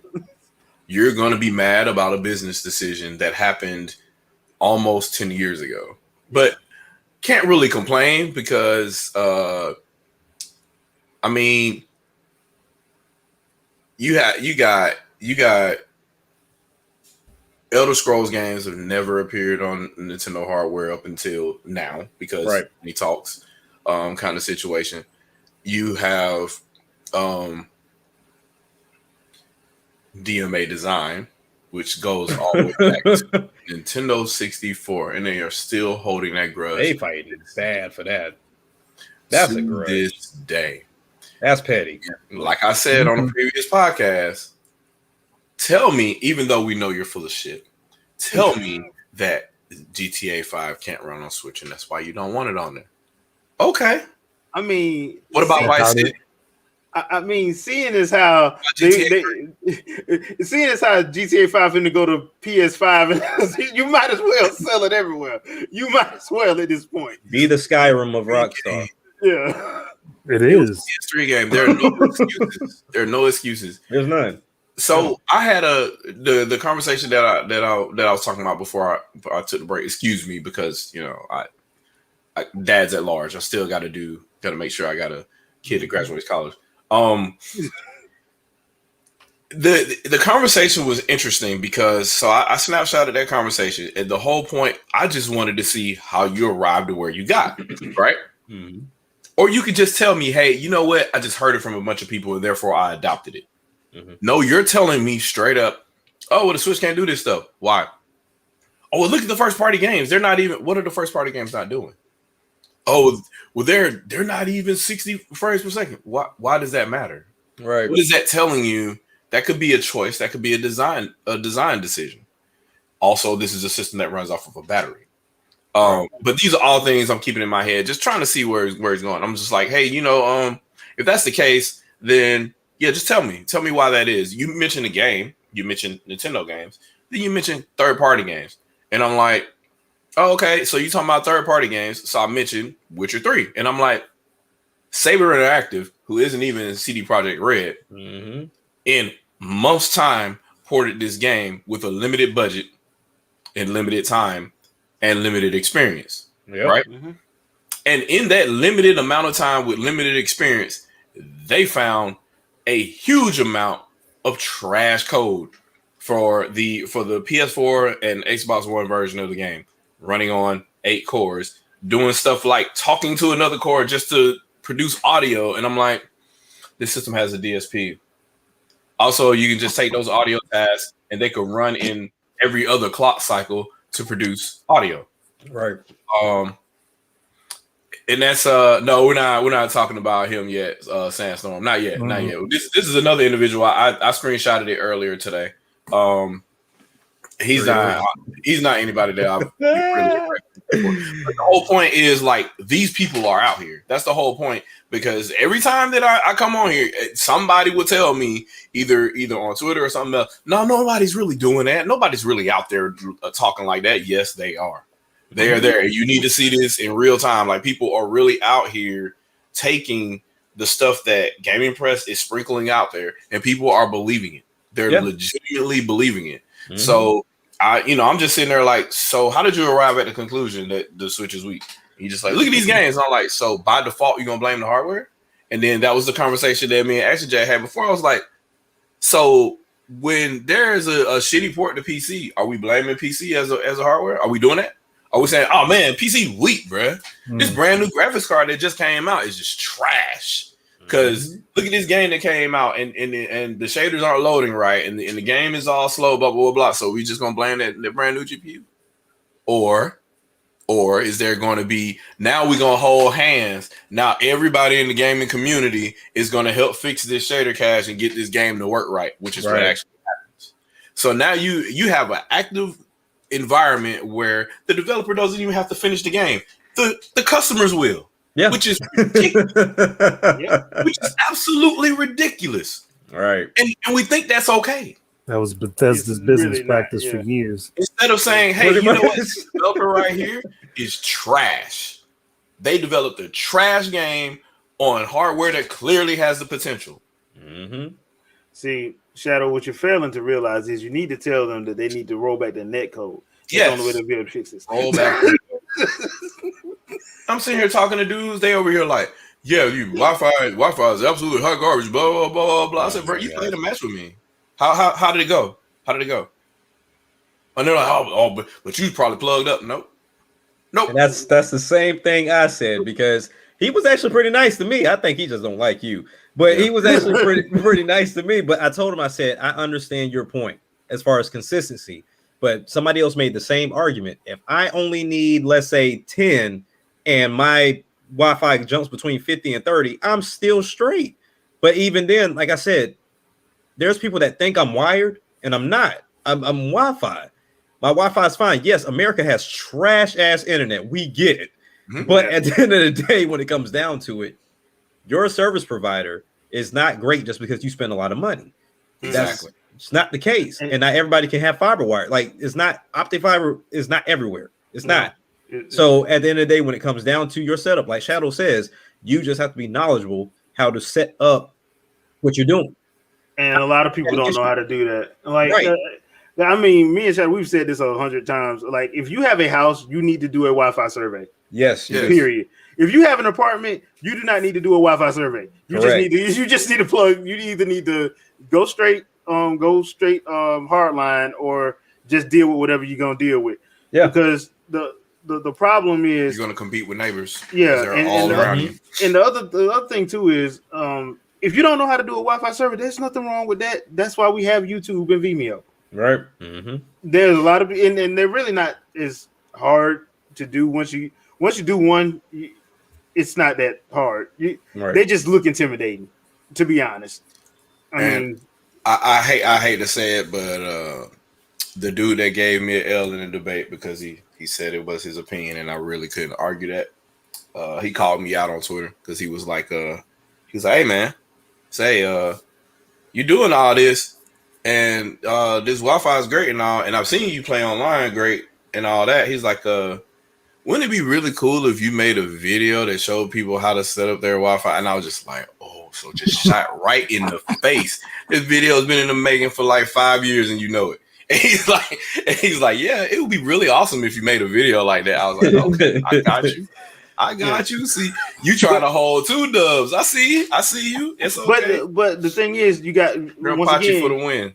Once again, you got to understand though, is there's no point in doing one if you're in an apartment. Right. Yeah. There's no point. Like the signals is just gonna fight each other. And so Nintendo and these other, what people don't understand is these LAN adapters and all this stuff, they're just like how a development environment is for a programmer. Mm-hmm. The development environment isn't to make the computer understand the code better. It's to make you understand what you're doing better as a developer, because you're talking to a machine and the machine only understands 101010. Right. And all you're doing is programming around it to say, hey, look, this is what I really mean. Right. That's the same thing that's happening with the whole Wi-Fi scenario, because America knows, well, I mean, the world knows, and a lot of businesses know, people and Wi-Fi, the vast majority of customers are dumb when it comes to that. So let's work around it and let's give them just hardwired solution and then go from there. The problem therein is, like you mentioned before, your ISP, sometimes your wired network configuration could be causing latency for you. Yeah. And for some reason, some people don't understand that latency over time is called jitter. And so when I put jitter in my speed test, people are like, you're an idiot. You're just posting your speeds. That isn't what causes lag in your game. So you don't know what jitter is. But you're a PC enthusiast. Shadow, just and you know, you know they don't know what they're talking about, man. They ain't got no search, dude. Come on, man. Don't in real time. And I'm just like, y'all can't say that I don't see this foolishness on a daily basis. And it's not just him; it's other people doing this too. Yeah, and I'm like, it's a lot. They are really this stupid out here trying to talk about specs. He's just the front runner. That's all. And the funny thing about it is, it's there's nothing wrong with saying you don't know. We don't know everything. No, there ain't nothing wrong with saying you don't know. And just can you help me out? Because if you want a game on PC like that, that's fine. Ain't nobody trying to hate on you doing that. But the problem is, if all you're gonna do is spit back somebody's buzzwords, and you don't even work in the field, you don't work in the field. You don't work in the field. You don't have any tech experience at all. You refuse to read. What? Because half of this stuff, Shadow, being a buck, is it really as hard as people think it is? No, it's not. It's really not. It's not. And if you think about it, really, in every profession, it's really not that complicated if you take the time to understand it. Yeah. There's a bunch of buzzwords in there to make things seem more complicated than they are. Really basically for job security. Yeah. Pretty much. More than anything else, a doctor will say 50 million things in Latin, and I'm just like, bruh, it's the bone over there. Yeah. Yeah. I mean, I was just having a conversation with. Why are we doing this the other day? Because she had me look over her resume, and she was like, "Yeah, I'm trying to do this, and this." I said, "My job was the same way. They gave all this detailed wording and just made it sound super difficult." I'm like, "We're just working with Microsoft Excel. Stop! Like it's just y'all doing too much." So. And that is a big problem with the gaming industry, because the vast majority of the customers are unknowing about the product that they're buying. But it'll be fine if they were just okay with playing the games, but everybody wants to just be in people's pockets and understand the ins and outs of it when you really don't. Yeah. If we were just debating, hey, is this game good or bad? It'll be fine. But everybody wants to get into, well, I got, a 3080 39. Okay, what does that mean? Because if you're bottlenecking, if you're, if things are not talking to each other properly, if it's not set up a certain way, if you're constantly having to refresh or do something different with your computer, then it doesn't mean anything because you have the latest, greatest. I'm going to say something else too, right? So, Digital Foundry, your best friends. Digital Foundry is tools that already exist. Yeah. And when I called them out on it, they made a whole video about it. to explain how they do. For years, I've been saying, look, they're not showing you what they're doing because they're not doing frame rating.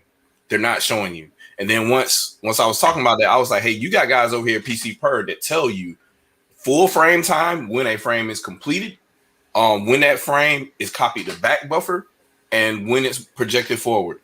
All that stuff is there for these guys that have been doing it as long, well, actually longer than Digital Foundry was. Digital Foundry is just like, okay, Game Informer gave us some money, let's start a business. All right. And there you go. So, but it's frustrating because they are in a vacuum, and typically speaking, because they're such a, I hate to say a force, but they're such a force in the gaming community now, they get pre-release hardware, pre-release software, and all this kind of stuff. So what they are testing and showing you may not be something that is purchased in a retail capacity. And also, they are not a normal customer. So you're talking about them doing a test benchmark, which is good because you want to record everything in optimal solutions. But we're talking about, hey, Game X can run this in 60 frames per second and this 4K 30, blah, blah, blah, blah. And you're like, yeah, sure. So I'm going to go ahead and get it for Platform X. Well, you go home and you play Platform X and you're an idiot and it's 79 degrees in your room and your console is sitting literally by a window and you're wondering why you're not getting 60 frames per second or you're having hiccups and things like that, because a gaming console is still a computer. It needs a way to get heat out of it. Right. And when it can't get heat out of it, you will have performance issues or the game will just hang because it's an application. And if there's a failure in the application, blank screen. So you're still not even going to get what you're clamoring for when you see Digital Foundry, because I don't think they've ever made that disclaimer before to just say, hey, look, we are in a controlled environment. We got vacuum tubes and all kind of shit in this room. You as a customer, your mileage will vary. Yep. I don't think that's ever happened before. And when you're talking about consoles like the Switch, where it's easy for you to say, I don't know, play handheld and then dock it. And the Switch is just like, I don't know what to do right now. I'm still going to play kind of halfway docked, half undocked. The fan kicks in a little bit or it doesn't kick in at all. And then your Switch gets super fucking warm. And then you're wondering why, hey, wait, this frame rate ain't looking too good. And it ain't looking too, why does this still look way lower than it should while I'm playing on the TV? And it never upscaled. It never did what it was supposed to do because your system never caught up to what you were trying to do, or the heat in that room was so hot it just quit. Right. So when you're talking about any type of hardware, it can happen. It definitely happens with the PS4. I mean, it sounds like a jet engine no matter what I do now, and I think I've changed the thermal paste on it at least twice now. So it just does what it. I think the OS itself has that thing taking off like a rocket. But I think that's another problem too, that we have these quote unquote sources that are just seen as a monolith, if you will, and everybody prays to it and just says, hey, release another video and we'll take it as fact. And then I'm gonna go use this as a console or PC warrior to argue with other people. And you don't even understand what the information that you're getting. That's correct. So when somebody comes to you and I just say, how do you know what you're saying? And you don't have an answer because all you do on the internet is just type and copy and paste what you got for somewhere else, which is why a lot of people are afraid to come to a format like this. Of course. Because we won't just be reading reviews and we won't just be, oh, well, this was in the news today. All right, guys, talk around it for a good 5 minutes and we'll read super chats. No. How did you get to the conclusion that you came to? I'll wait. Oh, you're a developer too? Oh, I want to hear. Inform me. Don't say NDA. I don't want to hear NDA because everything that's a computer. You can talk in general about what's going on. Right. You can do it. Now, to be fair, I'm just going to tell you to roll back your net code. Just roll back the net. That's the most important thing. Yeah, I mean, but that was kind of the gist. So this whole Steam, y'all already talked about the Steam thing, right? Mm-hmm. Yeah, we're gonna let you get yours in, and then we're gonna close up. So Okay, so this device came out. I heard about it first back in January. This is It was called something WCCF else, Tech. right?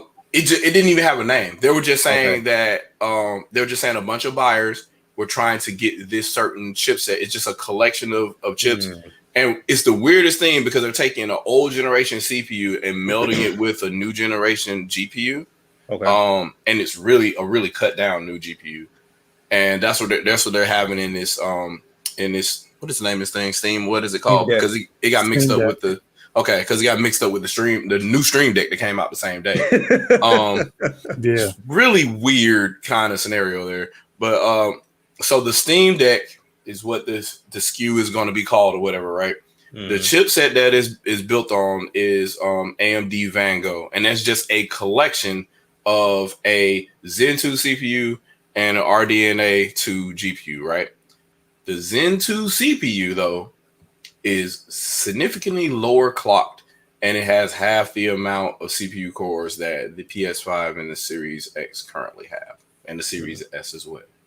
So, and we're talking anywhere between 4 to 8 megabytes of L3 cache again. So we're talking no server grade CPU here. But we're going to talk about twice the performance gains over like Jaguar or Zen or something like that, and then try to say how that's better. It's still a tablet CPU. And we're talking about at 11 to 20 watts, you're not going to get performance gains. You're not going to get higher than 2.5 gigahertz. You're still going to be between 2.5, maybe 2.8. It goes all the way up to 3.5, right? But there's a third power envelope for this system, and that's 40 watts. I don't think you're going to be able to play that in your hand at 40 watts. So that sounds like only when it's docked. Yep. So I don't know if anybody's seen any benchmarks of this, of how the old Zen 2 APUs work for tablets back then. Yes, this is a new architecture, but this is still a tablet SKU. The results are not pretty. And granted, this is a new GPU, but it only has 2 compute units in it. They clocked it up to 1.6 gigahertz, and they're trying to say that okay, every gigahertz is basically a flop or a gigaflop. So you get 1 to 1.6 terabytes of performance supposedly FP16, and the problem with that is you're taking these numbers and you're talking about the flops, and it's not accurate because RDNA 2 assumes that you have GDDR5 or GDDR6 memory as well to get those numbers. This doesn't have that as main memory. It has LPDDR5, which is one step up. It's about 50% faster than the memory that's in the Switch. And everybody talks about how dog shit the Switch memory is. So if you're talking about something that's only 50% faster, now you have a memory starved, brand new ass GPU and a tablet CPU from a generation ago that's still being talked about as being server grade in the PS5 and the Series X. And when I have these conversations and I talk to people, they're just like, "Oh, well, you're just hating, and this is new tech and it's new generation." No, it's not. Like current generation right now is Zen 3 architecture. Yeah. So why are you trying to tell me? Well, it's way more powerful than blah blah blah. Is it really? Because the SKU that we're talking about specifically is extremely low power. Yeah. So what kind of gains exactly are you talking about? And then the first thing they do is say all the things that they refuse to say about Switch. Oh, well, it's only going to be 800p, so they'll be able to develop around it. And we got wrappers and wine, so even if you're not playing in Steam OS, everything will convert greatly. I'm like, oh, that almost sounds like if developers actively pursued what was in NVN and how NVIDIA made the custom firmware for a Switch, then they would get awesome performance gains as well. Instead of saying, you know what, let's cram everything that's in 16 gigs of RAM on this system and cram it into the 3 gigs of RAM available on the Switch, and then wonder why it's not working. like developers should do. They should like program for the hardware that's in front of them. But it just seems to never be the case when you talk about Nintendo hardware. This system is going to be just as limited for the exact same reasons. Right. Shadow, quick question. Do you think people that get in these arguments with you, do you think they ever watch CES in January? They don't. They don't care about CES. They don't talk about video games at CES anymore. Maybe they'll show like Oculus stuff. Actually, right. The reason why I ask is because in CES they show you all the new stuff that's coming out. Yes. So Nvidia does a talk every year. AMD, sure does. Yeah. AMD does too. If you think any of these, if you think Steam Deck's gonna have the latest and greatest, no, they're not. Nobody does. Series X don't have it. PS5 don't have it. Nobody does. Watch CES in January, and they'll show you everything that's new that's coming. Yeah, it blows my mind because they take the marketing from these people and they really take it as gospel. Yeah. They really believe that the Series X has a server grade CPU. No, they don't. I'm like, this is a 4300U. You notice Microsoft never came out and said that. Exactly. So what they did was they said, well, we have a great security system for our CPU that is server grade. Mm-hmm. And they didn't say that was Yep. They danced around that one really well. And then on top of that, they kept talking about how you could put Azure and the cloud on it. So people assumed, and I'm like, they didn't say that though. I'm just proud they came out and just said, "Look, man, it's only got 8 megs." Right. They just finally came out. They're just like, here, like people have been asking, and we don't have here. Just this is what it is. And they finally did it, and I think that kind of pissed Sony off because that they're the same, and Sony didn't want to let that out of the bag either. They still aren't talking about their CPU. Yeah, and they're not going to. They're not going to. I mean, at that point they'll be exposed. They're not going to do that. I mean, now what they'll do is put out have their PR firm put out a bunch of buzzwords. It's weird. It's weird because it's what you should expect for a console. Like you want it to be low power, even though for whatever reason those systems still go up to 225 watts. But you don't want it to be 700 watts. So, but the thing is, a game console is nothing but a game console is supposed to be for playing games. So it's essentially it's a solid state drive. Yeah, it's essentially what it's supposed to be. Now, granted, Microsoft did blow this whole thing open when they wanted it to be the center of your living room. Right. But Xbox One. Yeah, but that didn't work out for them that well at all. No. And the other thing that killed them was every TV now is a smart TV, which means it comes with your plethora, or if you want to go Roku or Chromecast or Apple, it comes with all the apps. Exactly. Which means you don't really need it on your game console, which is I don't understand why people complain about Nintendo not putting Netflix on there when you got it on your phone, your TV, your Blu-ray, your 4K Blu-ray. Nothing is dumb. Everything is smart now. So you had it on your Wii U too. Yeah, and you didn't watch it. But y'all hated that. That wasn't. And you could control your TV. I still control my TV with it. Dude, that's not standard. Okay, that's not standard for the gaming industry. All right, do not bring that up. That's not standard. It's not a ratified standard. I got it. It's not standard unless it comes from Microsoft or Sony. It's not a gaming standard. So, well, hold on though. Sony has gyro on their controllers. Nintendo has gyro on their controllers. Microsoft doesn't. Hold on. Microsoft now got Bluetooth controllers. Yeah. Hold on. Sony having gyro now makes it an industry standard. Oh yeah. Okay. So Sony always wins, baby.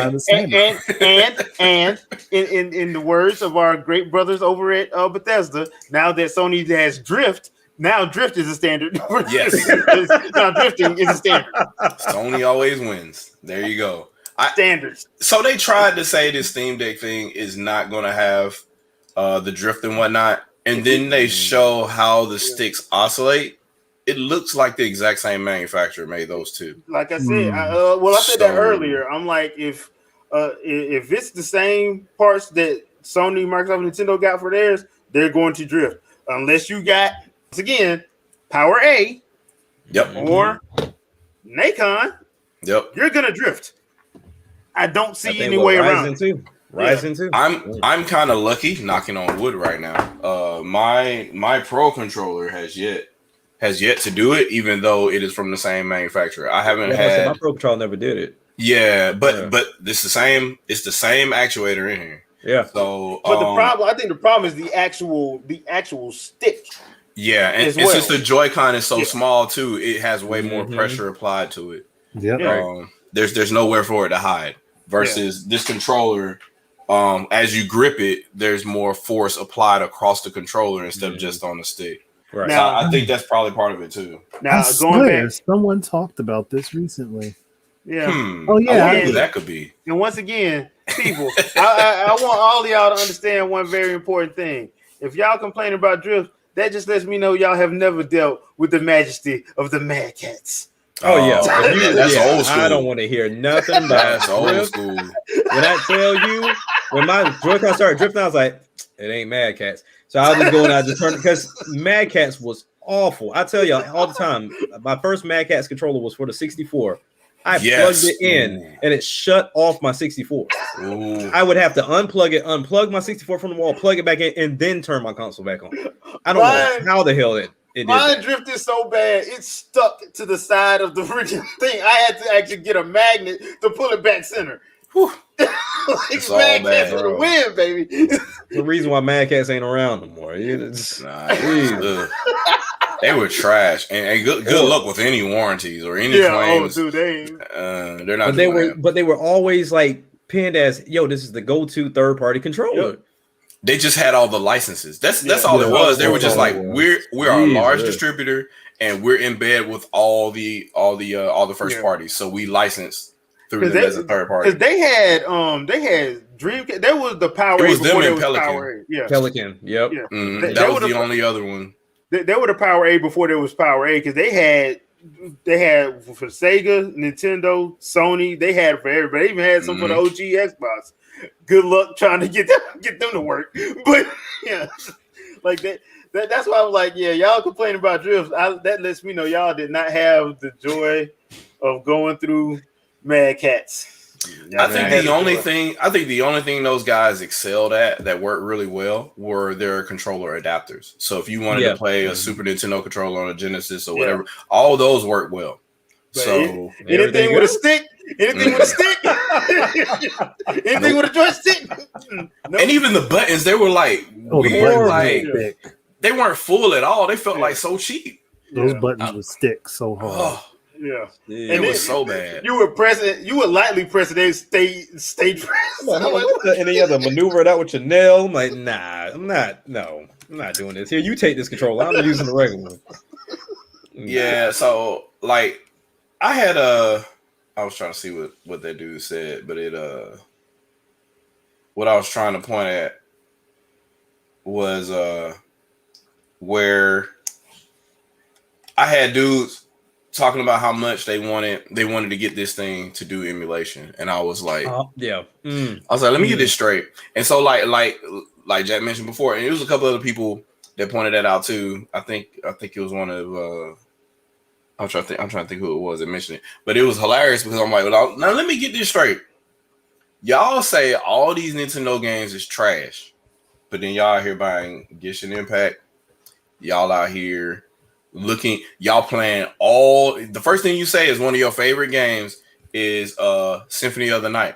Like, oh, so your favorite Castlevania game is a Metroid game. Interesting. Then you say you don't like these Nintendo games and all that, but the first thing you talk about is Yuzu, and you start talking about Simu and all that, which don't really run that well. They don't. And I had a guy really argue me to the ground, and he's like, man, I got a 1070, and it works great. I can do this, blah blah blah. I'm like, that's fine. Maybe you can run Breath of the Wild since that's the most supported game, and every time that Simu does an update, that's the biggest game that they test on for the most part. Mm-hmm. But even then, depending on what shader packages that you get for this game, them things take anywhere between 20 to 40 minutes to load.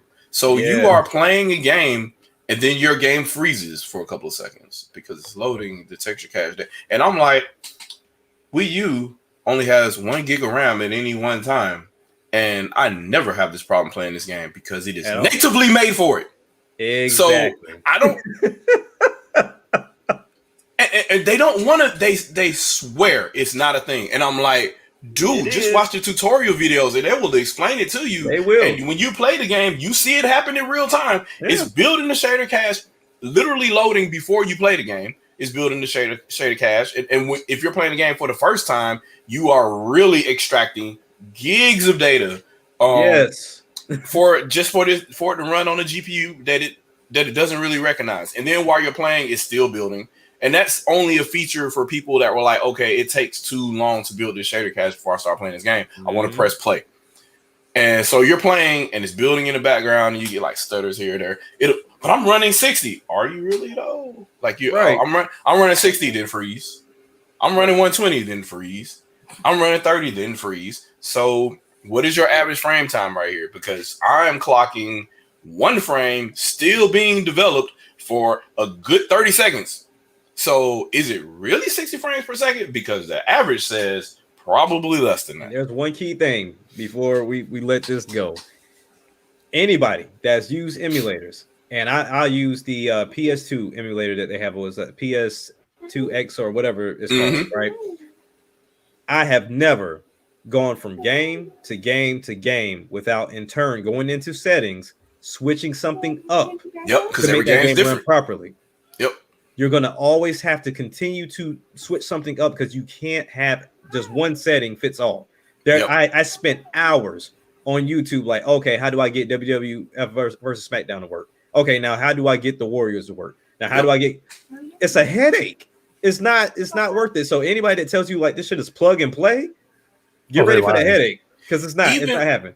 Even on PS2, even doing illicit things like running games from your hard drive causes mad issues because the PS2 wasn't designed like that. So if you copy games to a drive and then you try to run said games from the drive using the HDD menu or whatever, right? You get things like, I don't know. One example for me is Rumble Roses, right? Wrestling game, anime girls, what have you, whatever, right? I don't know why it's gone, but yeah, I know because I know why it's gone. Yeah, it was kind of risque. Yeah. But because sometimes vertex data was melded in with texture data. When you read it from the drive is slower than the main RAM that it was supposed to be sitting in when it copied it from the disk.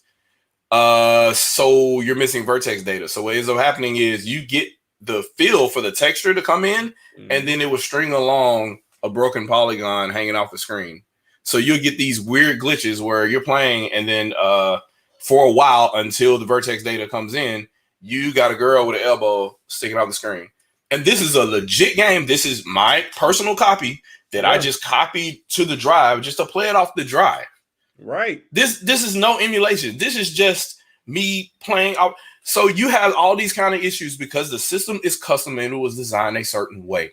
Exactly. So how are you going to tell me that, because you saw this one YouTube video of this guy playing Zelda in 4K, that means that any PC hardware, I'm not even talking about how you get some of these videos that are kind of misleading, because you sit there, you're like, hey, yeah, I got this, blah, blah, blah, and I'm running this on this, and then you look and you're like, boy, your CPU is pegged out at 100% on all 16 threads. With memory leaks. It takes you 8 cores, 16 threads to run this game, and whatever kind of RAM you put in there, you put in 32 gigs of RAM and it's using it.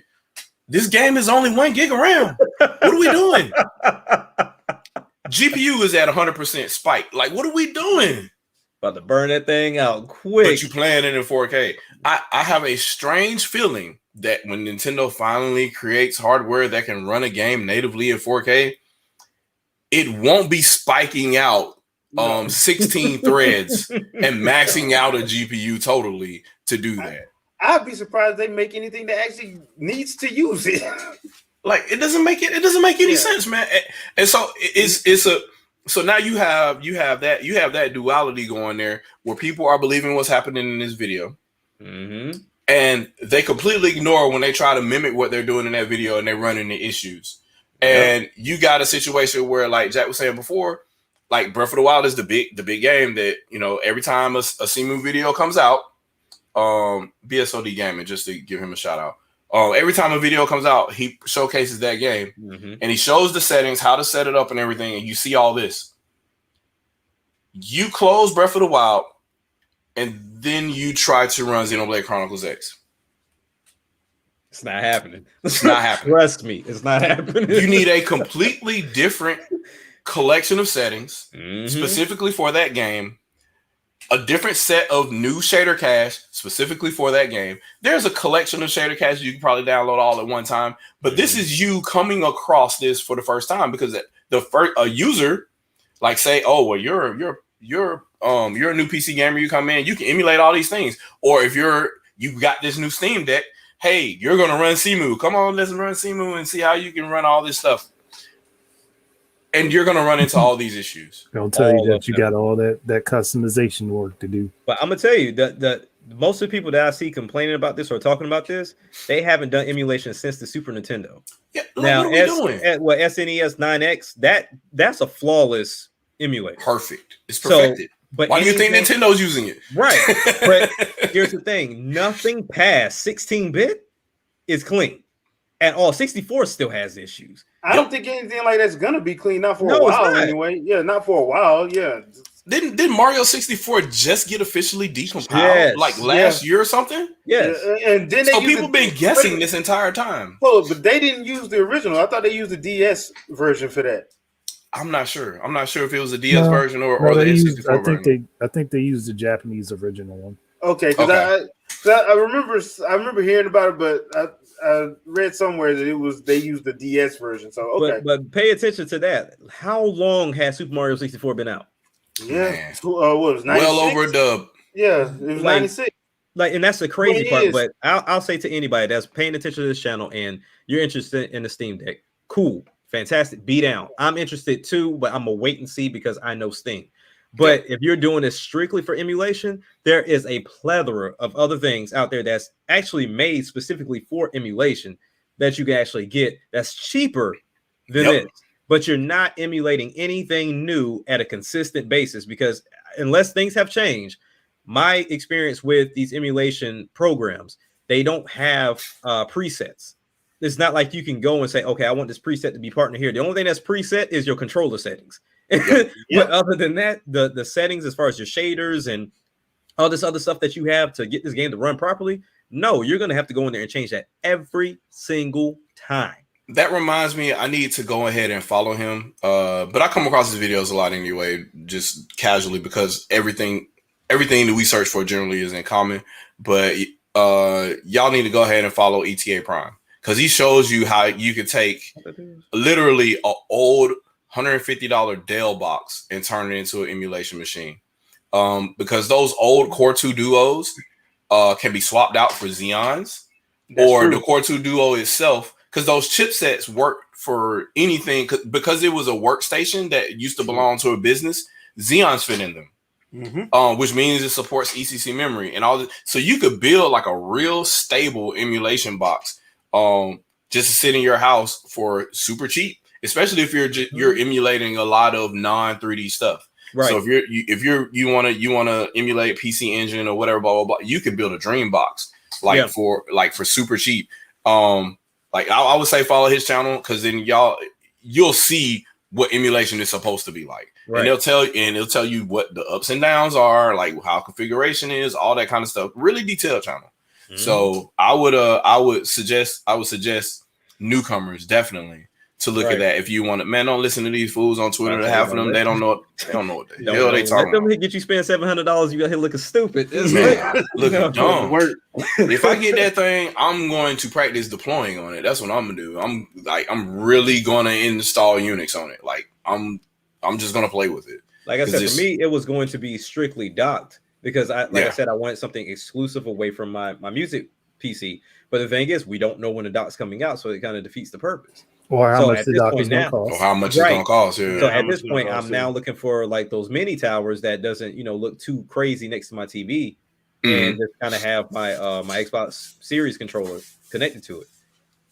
Makes sense. So I don't know, man. This is nuts. And then just have big picture stream. I mean, boot right into big picture. Just do it that way. Yeah, I just don't. I really don't understand how the whole internet jumped on this and said it was the Switch killer from day one. Because that's Twitter. That's Twitter, and all those people that kept talking about Switch Pro. Now they got something to talk about because now they can come out of their hole since they got outed for being first lying, then being mad about being caught in a lie, and then trying to deny the fact that you shouldn't say something to them about them lying. Everybody should be nice with one another. Just be nice, okay? Yeah. Isn't the max resolution for this thing 1280 by 800? Yeah, that's what it is. Yeah, that's what it is. All is handheld. Yep. Isn't Breath of the Wild running in? Why couldn't Switch just give? I just want to give us 1080p handheld, and now it's 800, but we get all the rest of the other specs. I'm like, y'all don't know what you want. Yeah, y'all don't know at all. They're copying, like I said. Y'all want the Switch to be 4K, but then now you want the Steam Steam device to run whatever low 4K. Resolution you want. Like, more game running in 4K. And that button placement, I don't care for that button placement either. Yeah, that's kind of weird. Just wait for Hori to make a. I noticed there was no sound on the video where they were playing the Jedi: The Fallen Order because you probably don't want to hear what those buttons sound like. I told you. Or you probably don't Sony to grab you, strike your video for music. That being said, we about to hit the 2-hour mark, and y'all know I don't like to go. Yeah, I don't like to go that long, so I do apologize if this went past your normal. It's my fault. Length. It is all his fault. So we're gonna wrap on up tonight. Hope everybody enjoyed the podcast. Jack, anything you want to pimp out? Yes, the Gaming Grounds channel, constantly posting over there because you guys have sent a lot of subscribers my way, so that's been fantastic. Yes. For anybody that loves music, wants to hear about some new artists or just see some reaction, I just opened up a new reaction channel called Action Jack Reacts. So hopefully that takes off somewhere. The main premise isn't just to do what everybody else is doing and just reacting to stuff. My main thing is breaking down, from the producer to the artist, from every verse. And then also I'm looking at producers themselves doing beats. So I'm critiquing the beats as well to kind of, just bring light to other things. Because a lot of people say, music and hip hop is dead. It's like, nah, the good artists are just buried under these other ones they put in your face. Yeah. So, I got that going. Album August 6th. That's about it for right now. All right. Shadow.